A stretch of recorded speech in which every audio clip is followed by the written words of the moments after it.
வணக்கம் நண்பர்களே.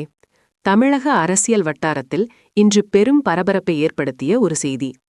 பிரபல யூடியூபர் மற்றும் அரசியல் விமர்சகர் சவுக்கு சங்கர் கைது செய்யப்பட்டுள்ளார். சென்னையில் உள்ள அவரது இல்லத்தில் அதிகாலை காவல்துறையினர் நேரில் சென்று விசாரணை நடத்திய நிலையில் நீண்ட நேர இழுபறிக்கு பிறகு சவுக்கு சங்கர் கைது செய்யப்பட்டதாக தகவல்கள் தெரிவிக்கின்றன. இந்த கைது நடவடிக்கை தொடர்பாக தயாரிப்பாளர் ஒருவர் அளித்த புகாரின் அடிப்படையில் அச்சுறுத்தல், மிரட்டல் மற்றும் பணம் கேட்டு துமரது செய்வதாக வடிவு செய்யப்பட்டுள்ளதாக கூறப்படுகிறது. ஆனால் இதனை சவுக்கு சங்கர் முழுமையாக மறுத்துள்ளார்.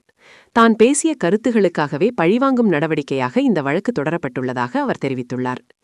இதற்கிடையில் சமூக வலைதளங்களில் இந்த கைது குறித்து ஆதரவும் எதிர்ப்பும் கலந்த கருத்துகள் வெளியாகி வருகின்றன. இந்த விவகாரம் தொடர்பான முழு விவரங்கள், பின்னணி தகவல்கள் மற்றும் அடுத்த கட்ட நடவடிக்கைகள் குறித்து இந்த வீடியோவில் விரிவாக பார்க்கலாம். வீடியோ பிடித்திருந்தால் லைக், உங்கள் கருத்துக்களை கமெண்ட் செய்யுங்கள்.